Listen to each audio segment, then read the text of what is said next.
Ide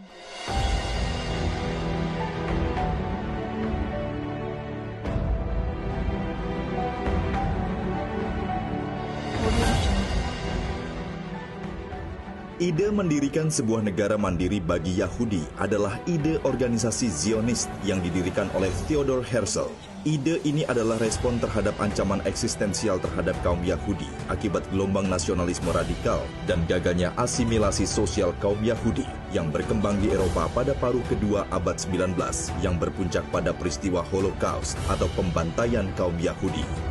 Mulanya Zionis punya 4 pilihan negara untuk menampung kaum Yahudi, Palestina, Argentina, Uganda, dan Mozambik. Tapi kemudian mereka memilih Palestina karena justifikasi keagamaan akan memudahkan mobilisasi global kaum Yahudi untuk bermigrasi ke Palestina. Di tengah kecamuk Perang Dunia Pertama, 2 November 1917, Arthur Balfour mendeklarasikan dukungan penuh Inggris terhadap misi Zionis membentuk negara Israel di Palestina melalui surat kepada Rothschild setahun sebelumnya pada 1916 karena pasukan sekutu yang di dalamnya terdapat Inggris dan Perancis yakin dapat mengalahkan Imperium Ottoman. Inggris dan Perancis membuat perjanjian yang akan membagi wilayah kekuasaan Ottoman termasuk Palestina di dalamnya. Perjanjian itu dikenal dengan nama Perjanjian Sykes-Picot.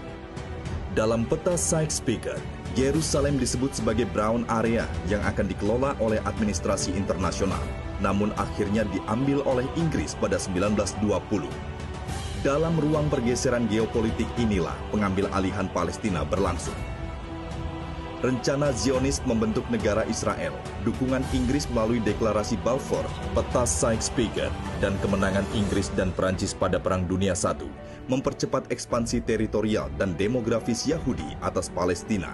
Dalam kurun waktu hampir 70 tahun, 521.000 kaum Yahudi telah bermigrasi ke Palestina bersamaan dengan era Hitler. Akibatnya, komposisi demografi wilayah Palestina berubah. Kaum Yahudi yang awalnya hanya 3% dari total 460.000 penduduk pada tahun 1882 menjadi 31,5% dari total 2.065.000 penduduk pada tahun 1948 di tanah Palestina.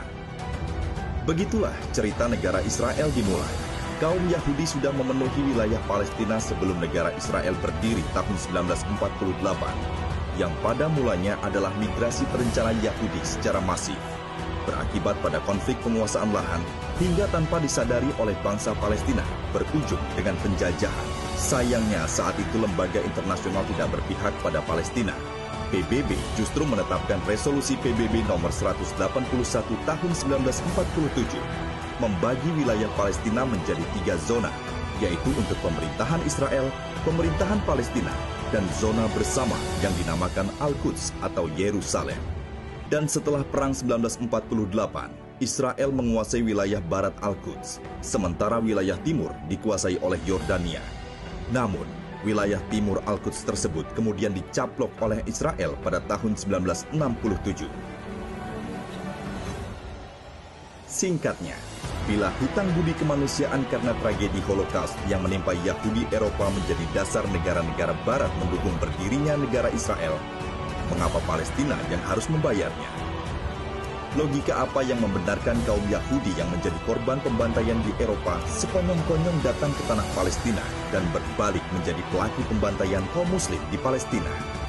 Dan kini, 100 tahun kemudian, pengakuan Trump atas Yerusalem dan Al-Quds sebagai ibu kota Israel 6 Desember lalu menyempurnakan skenario 1 abad Zionis.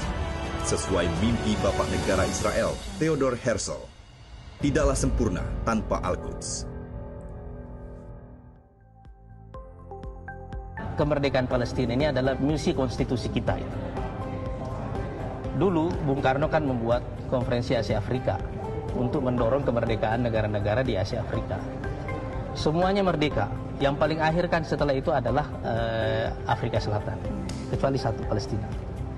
Jadi ini adalah misi terakhir yang seharusnya kita tuntaskan dalam konstitusi kita itu. Ayo, kobarkan semangat Indonesia.